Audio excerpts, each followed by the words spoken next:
kwentong ito ay hango sa totoong buhay. Karanasan ito ni Eping sa lugar ng Lanao del Norte. Nang mga panahong ito ay katukatulong si Eping ng kanyang ama na si Doming sa pagsasaka sa kanilang bukid. At kapag may nagpapagawa rin ng bahay, kahit sa karatig bayan ay sumasama rin siya rito. Pero hindi laging araw-araw ang pagsama niya sa tatay niya dahil kailangan din niyang alagaan ang kanyang nakatatandang kapatid na si Noel na nakaratay na. Dati ay ang Kuya Noel niya ang kasama ng tatay niya sa bukid at sa pagkakarpentero. Pero mula nang magkasakit ito sa di matukoy na dahilan ay bigla na lamang itong naratay. Kuya Noel, nandito lang po ang pagkain mo ha. Mauuna naman akong uuwi kay tatay mamaya para may kasama ka rito sa bahay. Sige lang Eping, ayos lang ako rito. Huwag kang mag-alala. Pasensya ka na ha kung naging pabigat na ako. Dapat ngayon ay nag-aaral ka pa, imbis na nagtatrabaho at nag-aalaga sa akin. Kuya, hindi ka pabigat sa amin. Sino ba naman magtutulungan kung di tayo-tayo lang din, di ba? O siya, tama na yan. At kailangan na nating umalis, Eping. O Noel, mag-iingat ka rito ha. Pauuwiin ko naman ng maaga ang kapatid mo para makapagdala rin siya ng pagkain para sa'yo mamaya. Umalis na agad sina Doming at Eping papuntang bayan. Doon kasi ang bahay na tatrabahuhin nila ng araw na iyon. Habang naglalakad sila, ay may nakasalubong silang isang matandang lalaki na nasa mga 50 na. Puno ng mga marka ang katawan nito at ang dami niyang suot na mga borloloy sa katawan. Napangiti pa si Eping dahil sa kakaibang estilo nito. Ngunit nang dumaan sa kanila, ay napahinto si Eping. Bigla siyang nakaramdam ng kakaiba. Malakas na aura. Nakakakilabot pero walang kasamang takot. Kaya naman sinundan nito ng tingin ni Eping. Hanggang sa makalayo na sila ng tatay niya at hindi na rin niya makita ang lalaki. Pero gaya ng pangako ni Eping sa Kuya Noel niya, ay umuwi rin siya kagad na maaga. May dala itong pagkain at pasalubong para sa kuya niya. Pagkapasok niya ng bahay, ay naabutan niya ang kuya niya na nasa sahig, malapit sa kama nito at wala ng malay. Dali-daling lumabas at napasigaw ng tulong sa mga kapitbahay si Eping. Mayroon naman agad na tumulong at isa sa kanila ay ang lalaking nakasalubong nila ng umaga. Matagal na ba siya na nasa ganitong sitwasyon? Po, ilang taon na rin po. Naipagamot niyo na ba siya? Opo, tatang. Pero wala namang makita ang mga doktor sa kanya. Hinawakan naman ng matanda ang kamay at ang ibabaw ng ulo ni Noel. Biglang nanlaki ang mga mata niya at napailing.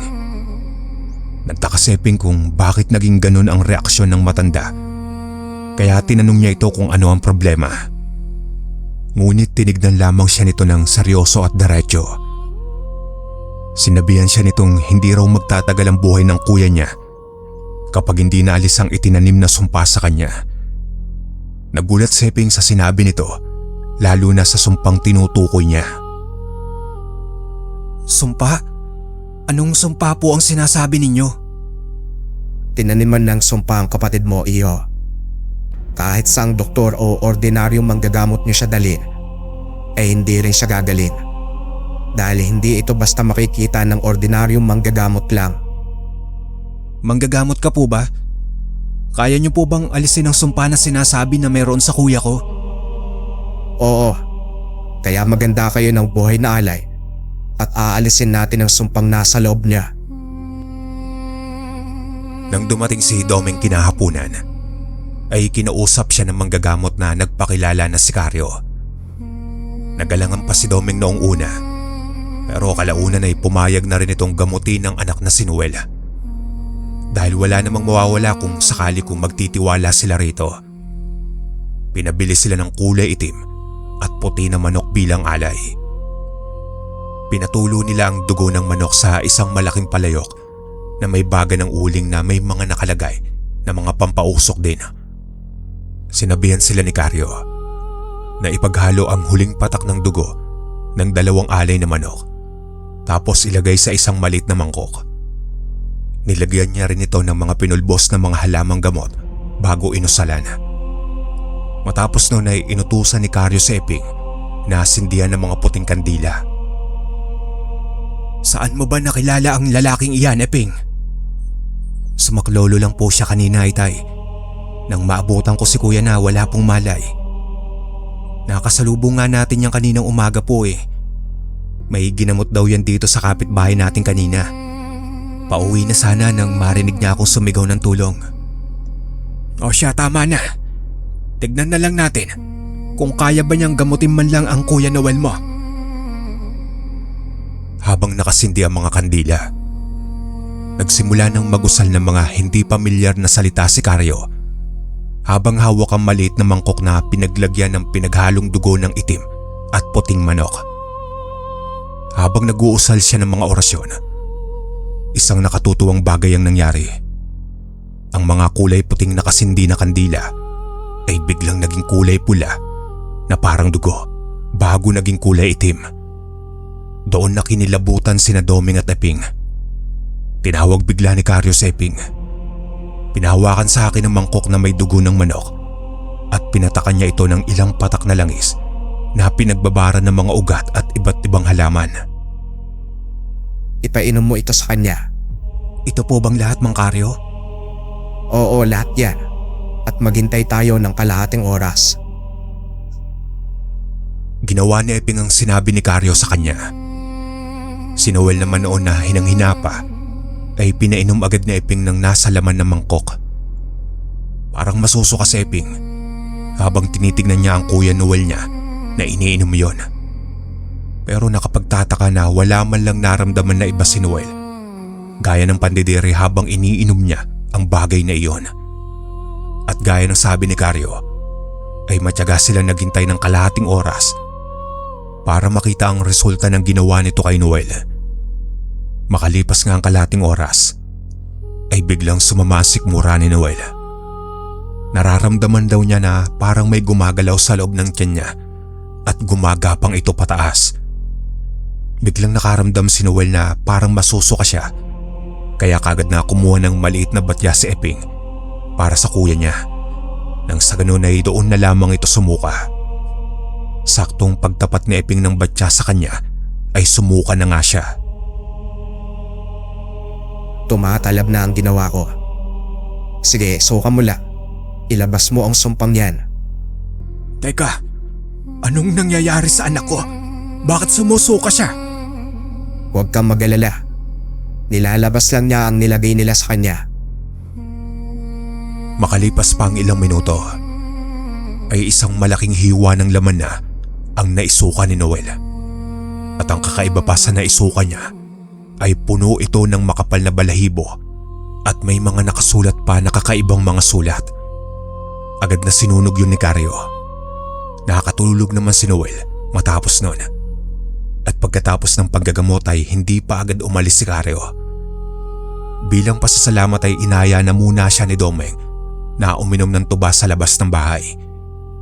Tinanong siya ni Domeng kung taga saan siya at ano ang ginagawa niya talaga sa buhay. Pero hindi binigyan ni Karyo ng ideya si Domeng patungkol sa kanya. Hindi naman na mahalaga kasi kung sino at ano ako. Ang mahalaga ay kung ano ang nagagawa ko sa ibang tao. Kung duda kayo sa ginagawa ko, obserbahan mo ng ilang linggo ang anak mo at saka mo makikita ang pagbabago sa kanya. Kung sakaling mapapagaling mo ang anak ko, ay tatanawin namin itong malaking utang na loob sa'yo lalo na siya. Ilang taon na rin siyang nakaratay sa higaan na yan. Ilang beses na rin namin siyang dinala sa mga doktor. Pero maging sila ay sumuko na rin dahil nga hirap silang tukuyin ang dahilan ng sakit niya. Dumaan lamang ang ilang linggo ay nakapagtatakang nakabangon na ng mag-isa ang kapatid na Eping na si Noel. Nakakahakbang na rin ito nang hindi na kailangan ng aalalay. Napaluwa naman sa saya si Domeng sa nangyaring pagbabago sa anak niyang panganay. Ilang taon na rin kasi itong nasa kama lang niya at nakaratay. Samantala ay pinahanap ni Domeng kay Eping sikaryo para imbitahan sa bahay nila dahil sa gagawing salo-salo. Pero hindi ito nahanap ni Eping. Sa paglilibot at paghahanap niya ay nalaman niya na marami na rin palang nagamot sikaryo sa lugar nila. Maging sa ibang lugar na dinadayo nito ay ganun din ang ginagawa niya. Dahil sa kakaibang kakayahan ni Karyo, ay iniisip nilang hindi lang ganun ang kayang harapin at gawin ng manggagamot na yon. Tay, hindi ko po nahanap si Mang Karyo eh. Ang sabi ng mga nakakakilala sa kanya ay umalis na raw po ito. Kung saan-saan lang po yung tumitira, pero hindi umalis sa isang lugar na wala pong nagagamot o natutulong ang tao. Dayo lang ba yun? Ang galing naman niya. Hindi ko talaga alam na may gumagawa na pala ng hindi maganda sa akin. Kung hindi dahil sa kanya, hindi ko magagawang makatayo at makalakad ulit. Hindi na muling nakita pa nila si Karyo. Pero isang matinding paniniwala at pagbabago ang ginawa sa kanila nang maligaw sa lugar nila ang misteryosong manggagamot na dayo. Hanggang dito na lang po ang aking kwento, mga kalakbay. Punta na po tayo sa pangalawang istorya.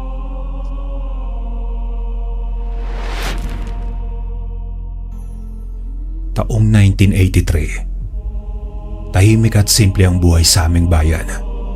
Ang mga tao ay nagtutulungan at bawat pamilya ay kumakapit sa tradisyon at pananampalataya. Ngunit sa kabila ng payapang imahe ng aming lugar, may mga kwentong umiikot.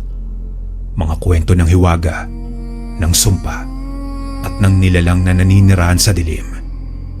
Isa sa mga alamatang tungkol sa isang mutya na nagtataglay ng kapangyarihan. Ngunit babala ng matatanda, ang mutyang ito ay hindi para sa lahat. Ako nga pala si Enteng at ang buhay ko noon ay malayo sa kabutihan. Kilala ko sa lugar namin bilang suwail, mayabang at makasarili. Wala akong pakialam sa kung sino ang masasagasaan o masaktan. Basta't makuha ko ang gusto ko. Sa tingin ko rin, ang mundo ay para lamang sa malalakas at ang mga mahihina ay napag-iiwanan. Basta wala silang kwenta para sa akin. Pero hindi ko alam na ang pagiging ganit ko ay magdadala sa akin sa isang kwento ng takot at sumpa. Isang kwentong magbabago sa buhay ko magpakailanman. At ang lahat ng ito ay nagsimula noong makilala ko ang isang kakaibang matandang ermitanyo sa Kakahuyan. Si Tatay Igme. At ito ang aking kwento. Hindi ako ang tipong nag-aaksaya ng oras sa mabubuting bagay. Bata pa lamang ako ay Enteng na ang tawag sa akin at sa lugar namin ay kilala kong Siga. Kung anong gusto ko, ginagawa ko. Walang sino mang makakapigil sa akin. Kung anong magustuhan ko, kinukuha ko. Ano naman kung galit ang mga tao, wala akong pakialam. Sa totoo lang, mas gusto ko pa nga yung natatakot sila sa akin. Hoy Enteng, ibalik mo yung tadyang ng kalabaw. Palahaw ng kapitbahay naming si Mang Nestor. At bakit naman? Para sa inyo lang ba ang biyaya ng mundo? Ako nga walang-wala eh. Natatawang pangasar na wika ni Enteng. Ang totoo ay hindi ko namang kailangan yon. Basta gusto ko lang silang inisin. Para akong hari sa lugar namin at lahat ay dapat sumusunod sa gusto ko. Pero isang araw, sa gitna ng aking walang tigil na pagmamalabis, ay may nakapansin sa akin na hindi basta-basta. Aba, tignan mo nga naman at matapang talaga ang batang ito. Bungad ng matandang nakasandal sa malaking puno ng balete sa may Kakahuyan. Nakalugay ang mahaba niyang buhok at ang kanyang mata ay tila butas na walang laman. Siya si Tatay Igme, ang ermitanyo ng bayan, at maraming kwento ang kumakalat tungkol sa kanya. Anong pakialam mo, tanda? Tugon ko, ngunit may kung anong bigat sa boses niya na hindi ko maipaliwanag. Kung ang puso mo'y busilak, magiging biyaya sa iyo ang mutya. Pero kung marumi, ito ay magiging sumpa. Tandaan mo yan, Enteng. Pagkasabi niya nito ay tumawa siya ng malalim. Parang umaalingaw sa buong kagubatan. Kinilabutan ako, ngunit hindi ko yun pinahalata.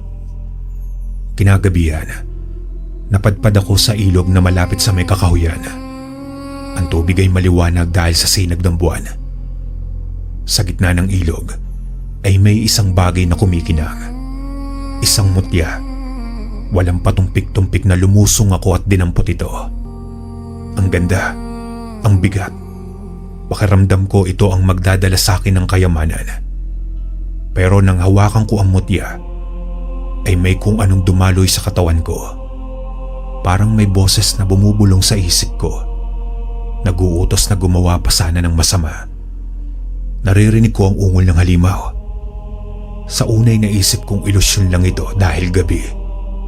Pero nang lingunin ko ang paligid, nakita ko ang mga mata. Pula, nag-aapoy at nakatitig sa akin mula sa kadiliman. Isoli mo ang mutya, Enteng! Anino ng boses ni Tata Igme mula sa kung saan.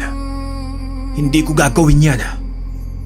Pero nang magsimulang gumalaw ang lupa at parang lumapit ang madilim na mga nilalang mula sa kagubatan, ay napagtanto kong hindi ito laro. Nagsimula akong tumakbo, ngunit parang hinahabol ako ng sarili kong takot. Ang mga puno ay tila humahaba ang sanga na para akong tinatangkang dakmain. Hindi na ako makahinga. Ang mutya sa bulsa ko ay parang nagiinit at nagpapahirap sa akin bawat hakbang. Sa wakas, bumagsak ako sa harapan ng matandang si Tata Igme. Wala na akong magagawa para sa iyo, Enteng. Tinapik-tapik ni Tata Igme ang kanyang baston sa lupa. Pinili mo ang maling landas. Ngayon, haharapin mo ang kapalaran na ginawa mo. Hindi ko alam kung anong nangyayari. Pagkatapos ang huli kong natatandaan ay ang pagyuko ko. Sumigaw habang ang dilim ay bumabalot sa akin. Nang magising ako ay wala na ang mutya. Pero hindi na rin ako ang dating Enteng. Sa bawat gabi ay naririnig ko ang boses ng mga nilalang mula sa dilim. Paulit-ulit nilang sinasabi na ibalik ko na ang mutya. Ang bawat gabi ko'y naging bangungot at ang buhay ko ay parang sumpang walang katapusan. Mula noong gabing iyon ay hindi na ako naging mapanatag. Araw-araw, pakiramdam ko'y may nagmamasid sa akin. Kahit sa liwanag ng araw, ramdam ko ang malamig na ihip ng hangin sa bato ko at ang mga anino sa gilid ng paningin ko ay tila gumagalaw. Pero ang pinakamatindi ay sa tuwing sumasapit ang gabi. Sa bawat pagtulog ko, napupunta ako sa parehong bangungot. Isang madilim na kagubatan na puno ng mga halakhak at ungol ng mga nilalang na hindi ko maipaliwanag ang anyo. Naroon si Tata Igme. Nakatayo sa gitna, hawak ang kanyang baston, tapos paulit-ulit niyang sinasabi, Ang kasakiman mo ang naging simula ng sumpa. Hindi ka makakalaya hanggat hindi mo isinusuko ang mutya. Pero paano ko isusuko ang wala na sa akin? Nang magising ako kinaumagahan, ay sinubukan kong hanapin ang mutya. Pinuntahan ko ang ilog kung saan ko ito nakuha. Nilusong ko ang tubig kahit malalim at malamig. Pero wala. Parang nilamon na ng lupa ang lahat ng bakas nito. Lumapit ako sa matatanda sa bayan para magtanong tungkol kay Tata Igme. Pero tinakot lang nila ako ng mga kwento. Lalo na si Mang Nestor. Naabot hanggang langit ang inis sa akin. Hindi mo ba alam, Enteng? Si Tata Igme ay bantay ng kagubatan. Ang sinumang sakim at gahaman ay hindi nakakatakas sa kanyang parusa. Wika ni Mang Nestor. Ang ibang kwento naman ay mas nakakakilabot. May mga taong sinasabing nawala sa gubat at ang kanilang mga katawan ay natagpuan matapos ang ilang araw. bakas ng mga kuko at kagat ng hayop ang nasa laman nila. Habang tumatagal ay hindi lang ako nilalamon ng takot, kundi pati ng sarili kong kasalanan. Ang mga bagay na ginawa ko noon, na para bang wala lang, ay bumabalik sa akin na parang asong kumakagat sa leeg ko. Hindi na ako makakain ng maayos. Ang tahimik na gabi ay puno ng boses na nagbubulong na isoli ko na at ibalik ang mutya. Isang gabi noon ay hindi na ako nakatiis. Lumakad ako papunta sa kagubatan. Bitbit ko ang isang sulo. Walang ibang tao ang maglalakas loob pumasok dito ng ganoong oras. Pero alam kong wala na akong ibang magagawa. Kailangan kong harapin si Tatay Igme kahit ano pa ang kapalit nito. Sa gitna ng kagubatan ay natagpuan ko siya. Nakaupo sa harap ng isang malaking puno ng balete. Parang hinihintay ako. Handa ka na bang harapin ang katotohanan, Enteng? Paano ko ibabalik ang mutya? Wala na po ito sa akin, Tatay Igme. Halos maluha-luha ako sa hindi maipaliwanag na dahilan. Ngunit ngumiti siya. Isang ngiti na hindi mo gugusting makita sa isang matanda. Ang mutya ay hindi lang bagay. Ito'y bahagi ng kalikasan at nariyan pa rin ito, Enteng. Ang tanong, ay handa ka bang magsakripisyo para itama ang iyong pagkakamali? Hindi ko naiintindihan ang ibig niyang sabihin. Pero bago ako makapagsalita, ay bigla akong nakaramdam ng sobrang bigat sa aking dibdib. Ang paligid ay nagbago. Naging mas madilim. At ang mga anino sa paligid ay nagsimulang gumalaw. Mga mata na pula, ngiti na may matutulis na ngipin, at mga kuko na tila bakal ang biglang naglitawan. Ano ang gagawin ko? Halos mawalan na ako ng lakas dahil sa takot. Isakripisyo mo ang sarili mo, Enteng. Magbigay ka ng taos-pusong pagsisisi at ialay mo ang iyong kaluluwa sa kagubatan. Sa ganitong paraan, maaayos ang pinsalang nagawa mo. Alam kong wala na akong ibang pagpipilian. Napaluhod ako sa lupa, nagdasal at humingi ng tawad, hindi lang sa kagubatan, kundi pati sa lahat ng taong inabuso ko. Ang lamig ng lupa ay bumalot sa akin at pakiramdam ko'y hinihigop ako ng dilim. Ang huling nakita ko ay ang mukha ni Tatay Igme. Ngumiti ng may pagkaawa habang ang mga halimaw ay unti-unting naglaho. Kinabukasan, natagpuan ako ng mga tao sa labas ng kagubatan. Buhay ako, pero parang wala na akong lakas. Napansin nilang hindi na ako ang dating Enteng. Sa unang pagkakataon, tumulong ako sa bayan, humingi ng tawad at pilit na binago ang sarili. Pero sa likod ng lahat ng iyon, alam kong hindi pa tapos ang kwento. Tuwing gabi, nararamdaman ko pa rin ang malamig na simoy ng hangin at naririnig ang bulong ng kagubatan. Ang mutya ay wala na sa akin, pero ang sumpa ng aking kasakiman ay nananatili. At ang alaala ni Tatay Igme ay lagi nang nasa bawat anino ng dilim. Simula noong gabing iyon, naging maingat na ako sa bawat kilos ko. Pero kahit anong pilit ko magbago, ang sumpa ng kagubatan ay parang aninong nakadikit sa akin. May mga gabing bigla na lang akong nagigising, basa ng pawis, habang naririnig ko ang mga halakhak at ungol mula sa kagubatan. Alam kong hindi pa tapos ang lahat. Isang umaga, habang naglalakad ako sa may palengke, biglang lumapit si Mang Isko, isa sa mga matatanda sa bayan. Tila balisa ang mukha niya. Enteng, may kakaibang nangyayari sa gubat. May mga hayop na natatagpo ang patay. Ang iba'y parang nilapa ng kung anong nilalang. Wika ni Mang Isko. Napahinto naman ako at yung pakiramdam ko ay parang may mabigat na bato sa aking dibdib. At ano naman ang kinalaman ko riyan, Mang Isko? Ikaw ang huling nakita sa gubat, di ba? May alam ka ba? Wika ni Mang Isko habang ang tingin niya ay nanunuot sa aking kaluluwa. Wala ho akong alam, Mang Isko. Iniiwas ko ang aking mga mata. Kahit alam kong wala naman akong itinatago.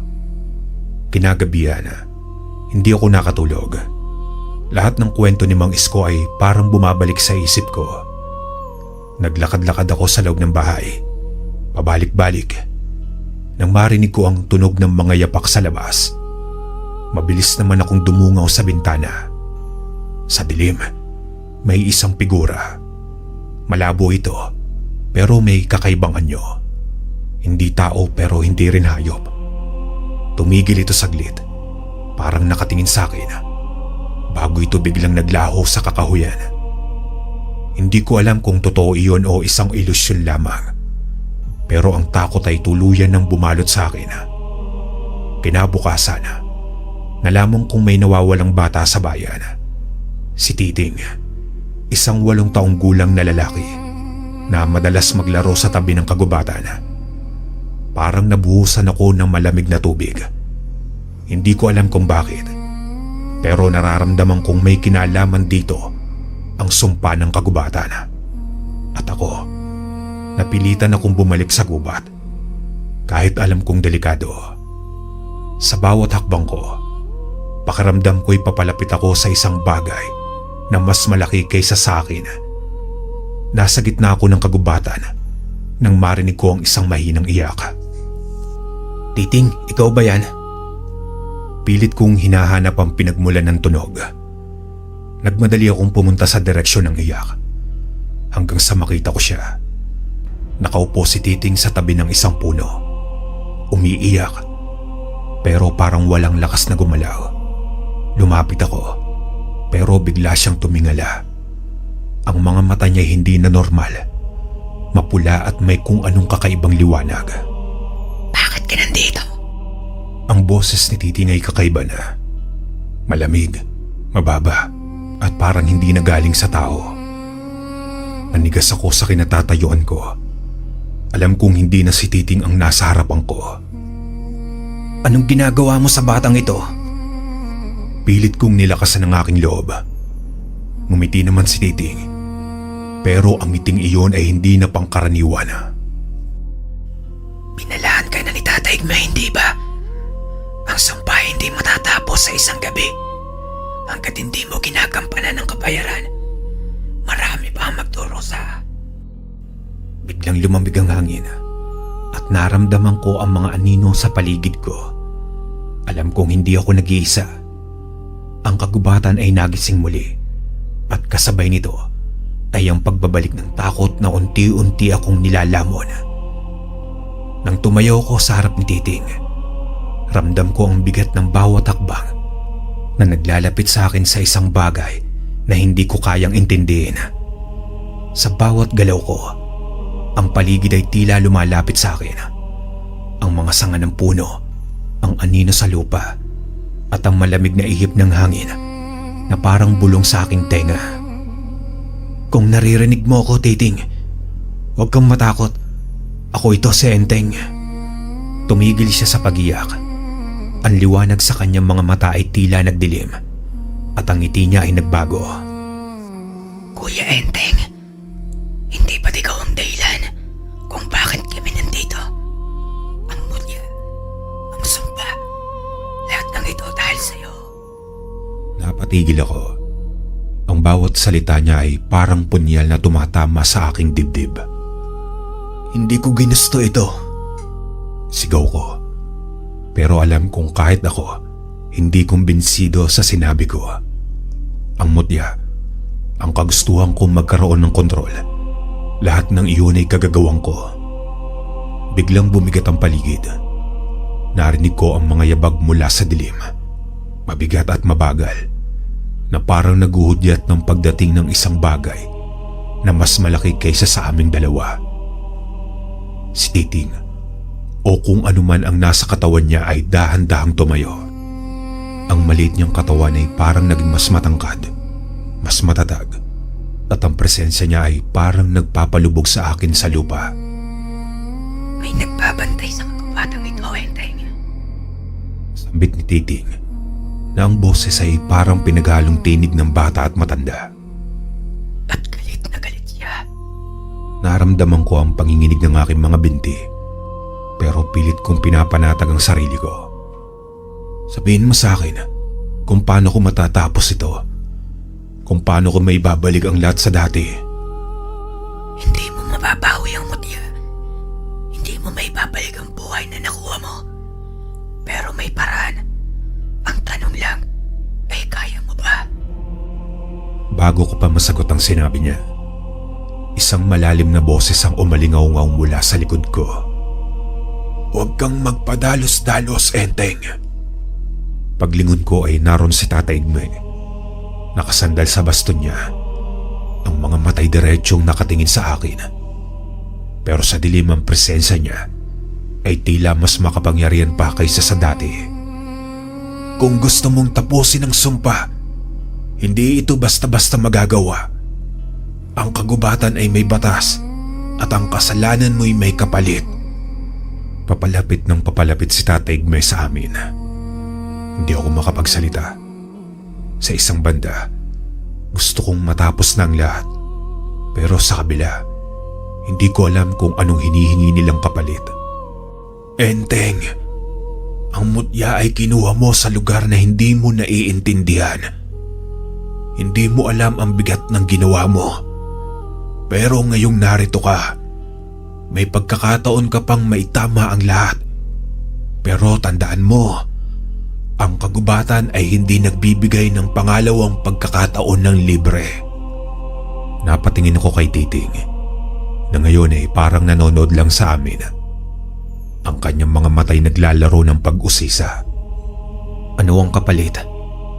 Tanong ko kay Tata Igme, kahit ramdam ko na hindi ko magugustuhan ang sagot. Ang kaluluwa mo, Enteng. Sagot ni Tata Igme nang walang pag-aalinlangan. Isang sakripisyo para sa kapayapaan ng kagubatan. Nanlaki naman ang mga mata ko sa sinabing iyon ni Tata Igme. Ang kaluluwa ko? Pero paano na ako? Ngumiti siya, isang ngiting puno ng awa at pag-unawa. Ang tanong, Enteng, ay hindi kung paano ka. Ang tanong ay kaya mo bang akuin ang bigat ng ginawa mo? Pagkasabi nun ni Tata Igme, ang paligid ay naging mas malamig. Sa likod niya ay nagsimulang maglitawan ng mga mata. Pula, nag-aalab at nagmamasid. Ang kagubatan ay nagising muli at naghihintay sa aking desisyon. Tumahimik ang buong kagubatan, maliban sa tunog ng malamig na ihip ng hangin na tila dumadaloy sa bawat sanga ng mga punong nakapaligid. Ang dilim ay tila naging mas makapal. Halos hindi na magawang tumagos ng liwanag mula sa buwan. Ang lupang tinatapakan ko ay parang may sariling pulso, marahan at mabigat, na tila humihinga sa ilalim ng aking mga paa. Ramdam ko ang bigat ng presensya ng kagubatan. Ang mga anino ay nagsisimulang gumalaw. Hindi sa paraan ng mga bagay na naliliwanagan ng apoy o buwan, kundi parang may sariling buhay. Nararamdaman ko ang titig ng mga hindi nakikitang mata mula sa bawat direksyon. Mga mata na tila nang huhusga at naghihintay. Sa di kalayuan, naroon si Titing, o kung anuman ang naninirahan sa katawan niya. Tahimik siyang nakatayo. Ang kanyang maliit na anyo ay parang anino na bahagi ng kagubatan. Ang kanyang ulo'y bahagyang nakayuko. Ngunit ramdam kong ang kanyang paningin ay nakatuon sa akin. Sinusukat ang bawat pintig ng takot sa puso ko. Sa paligid niya ang hangin ay nagiging mas mabigat, mas malamig. Parang hinihigop ang init mula sa aking katawan. Nasa likuran ko si Tata Igme. Ang presensya naman niya ay hindi gaanong nakikita. Ngunit nararamdaman sa bawat kaluskos at bawat alingaw-ngaw ng aking mga hakbang. Hindi ko kailangan lingunin para malaman na naandun siya. Nagmamasid, naghihintay ng desisyon. Ang baston niya ay tila umaalingaw-ngaw kahit hindi niya ito ginagalaw. Parang sinasabi na ang lahat ng ito ay bahagi ng kanyang plano. Sa paligid namin ay unti-unting nabubuo ang mga hugis ng mga nilalang mula sa dilim. Hindi ko sila makita ng malinaw, ngunit alam kong naroon sila. Ang kanilang paggalaw ay mabagal. Parang isinasayaw ang kanilang presensya sa anino ng kagubatan. Ang mga hugis na mas mataas sa puno, may mga gumagapang sa lupa na parang hayop, at ang mga anyong hindi ko kayang ipaliwanag. Ang tanging alam ko, bawat isa sa kanila ay bahagi ng kagubatan. Bantay nito, galit nito, o parusa nito. Ang aking dibdib ay punong-puno ng bigat na parang sasabog. Pakiramdam ko, bawat hininga ko ay ninanakawan ng lakas. Ang malamig na pawis ay dumadaloy sa aking noo, sa aking likod, hanggang sa aking mga kamay na halos hindi ko na maramdaman dahil sa takot. Ang paligid ay parang gumagalaw kasabay ng tibok ng aking puso. Mabigat, mabagal at maraas.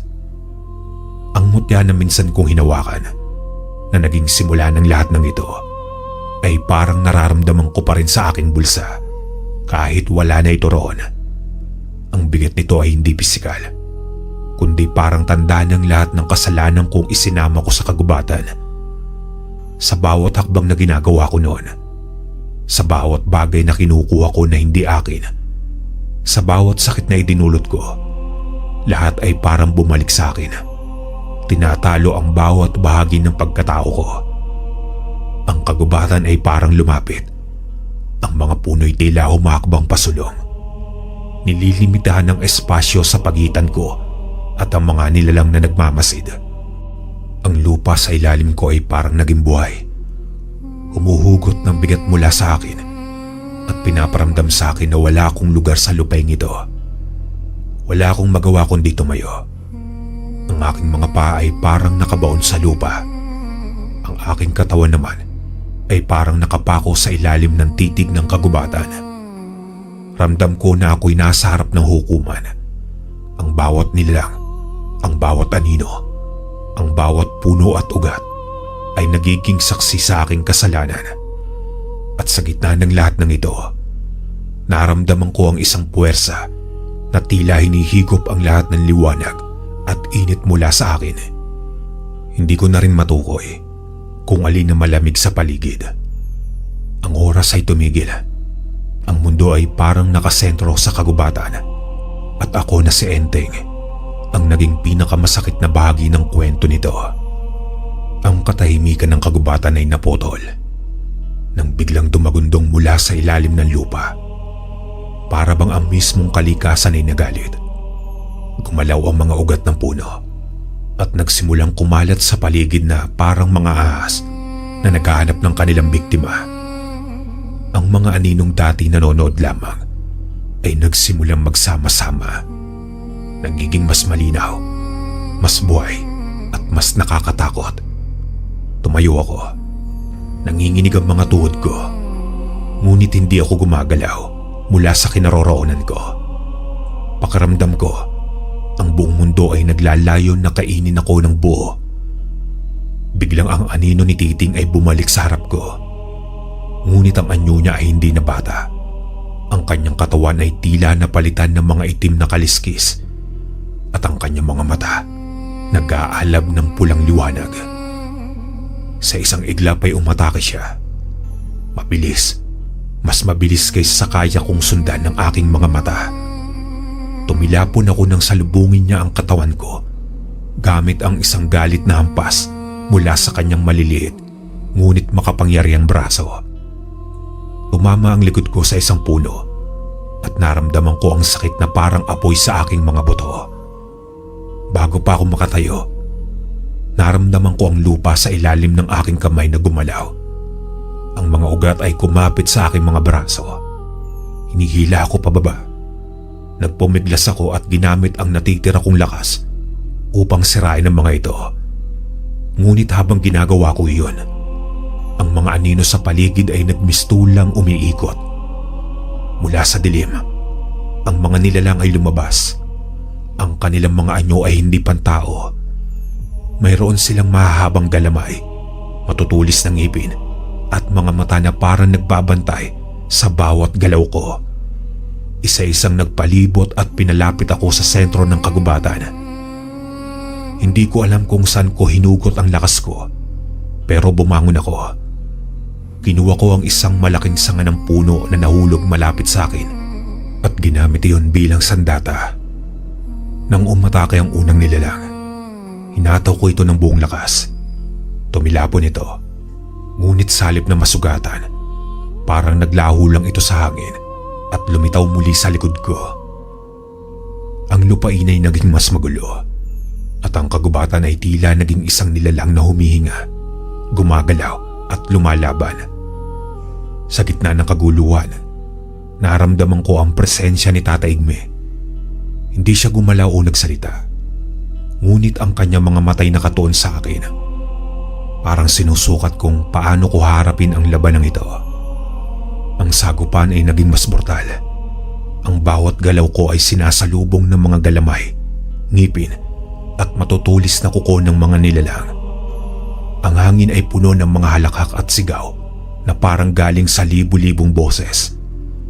Sinubukan kong tumakbo, ngunit ang bawat hakbang ko ay may ugat na humihila sa akin pabalik.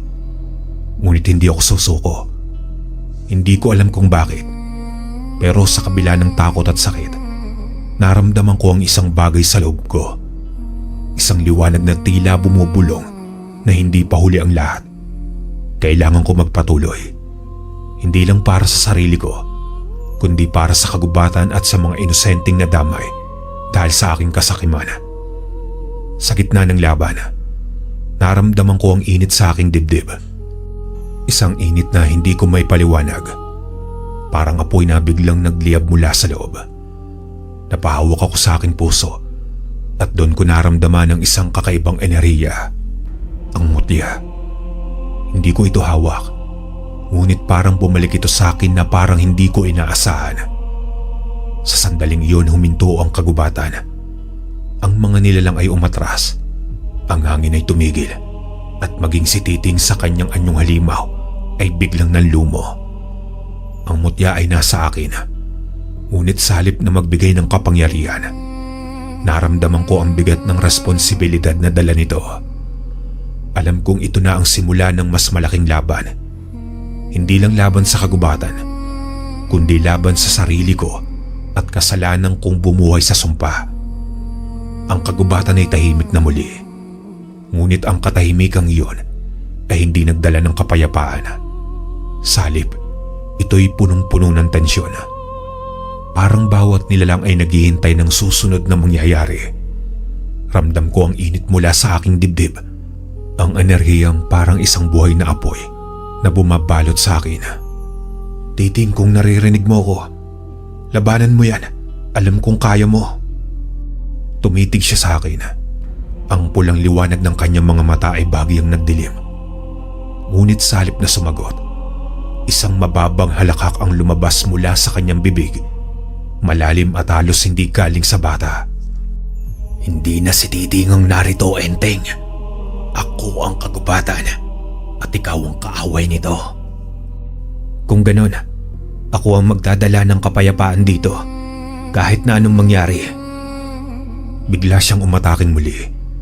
Mas mabilis, mas mabagsik. Ang mga galamay mula sa lupa ay muling nagtaas. Pilit akong hinahawakan. Sa isang mabilis na galaw, hinataw ko ang mga ito gamit ang sanga, sabay atras upang makaiwas sa kanyang matutulis na kuko. Ngunit sa kabila ng aking galaw, parang palagi siyang nasa paligid, naghihintay ng tamang pagkakataon upang makapuntos. Enteng, binitiwan mo na ang pagkakataon noon. Wika ni Titing habang papalapit sa akin. Tapos ang boses niya ay puno ng panunuya. Ngayon wala ka ng pagpipilian. Ang kagubatan ay kinuha na ang lahat sa iyo. Napatingin ako sa paligid, sa mga mata ng mga nilalang na nagmamasid sa amin at sa anino ng mga punong tila nabubuhay. Sa kabila ng lahat ng ito, naramdaman ko ang pag-asa. Ang mutya sa aking dibdib ay tila kumikislap. Ang init nito'y nagbibigay lakas sa akin. Hindi mo alam ang lahat. Oo, nagkamali ako. Oo, kinuha ko ang hindi sa akin. Pero hindi ibig sabihin noon na wala na akong magagawa para maitama ang lahat. Wika ko sa nilalang. Sa isang iglap itinaas ko ang sanga at ang liwanag mula sa mutya ay biglang sumabog. Parang kidlat na tumama sa paligid. Ang mga nilalang ay umatras. Ang kagubatan ay parang napaso sa liwanag. Si Titing sa kanyang anyong halimaw ay tumigil. Sandali siyang napatitig sa akin. Parang may bahagi sa kanya na kumakawala mula sa kadiliman. Kuya, tulungan mo ako. Wika ni Titing na halos ang boses niya ay hindi ko na marinig. Naririnig kita, Titing. Lalaban tayo. Magkasama nating tatapusin ito. Ngunit bago pa ako makarating sa kanya, biglang lumitaw ang isang malaki at makapangyarihang anino mula sa likod niya. Isang nilalang na mas malaki kaysa sa lahat ng nakita ko. Ang itsura nito'y parang pinaghalong puno at halimaw. Ang mga mata nito'y nag-aalab at ang boses nito'y umaalingaw-ngaw sa buong kagubatan. Sinong nagsabing may magtatapos dito? Ang kagubatan ay hindi nagpapatawad. Tinig ng aninong nilalang sa malalim na boses. Tata Igme, paano ko po ito lalabanan? Walang sagot mula sa ermitanyo. Ngunit sa likod ko, naramdaman ko ang isang mainit na presensya. Hindi ko na kailangan lumingon. Alam kong nariyan siya, tahimik na nagmamasid. Ang boses niya'y dumating, mahina ngunit malinaw. Ang sagot ay nasa puso mo, Enteng. Huwag mong hayaan ang takot ang maghari. Pagkasabi nun ni Tata Igme, tumayo ako at pinilit na labanan ng takot na bumabalot sa akin. Ang mutya sa aking dibdib ay patuloy na kumikislap. Parang hinuhubog ang lakas na kakailanganin ko sa sagupaan.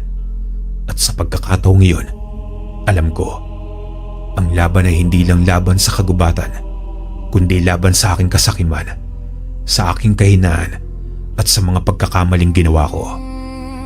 Ang halimaw sa harap ko ay naganda na upang umatake, ngunit hindi ako umurong. Hawak ang liwanag mula sa mutya at sa sanga ng puno. Handa akong labanan ng lahat, para kay Titing, para sa kagubatan, at para sa aking kaluluwa. Ang halimaw sa harap ko ay dumatagundong ang yabag, at ang lupa ay tila gumagalaw, kasabay ng bigat nito. Ang paligid ay naglaho sa dilim. Ngunit sa gitna ng kadilimang iyon, ang liwanag mula sa mutya ay nanatili. Pakiramdam ko, ang apoy nito ay hindi lamang nagmumula sa aking dibdib, kundi pati na rin sa aking puso. Hindi kita hahayaang manalo. Bulong ko sa sarili ko. Hindi ko alam kung ito'y para sa halimaw o para sa sarili kong mga takot. Ang halimaw ay umatake.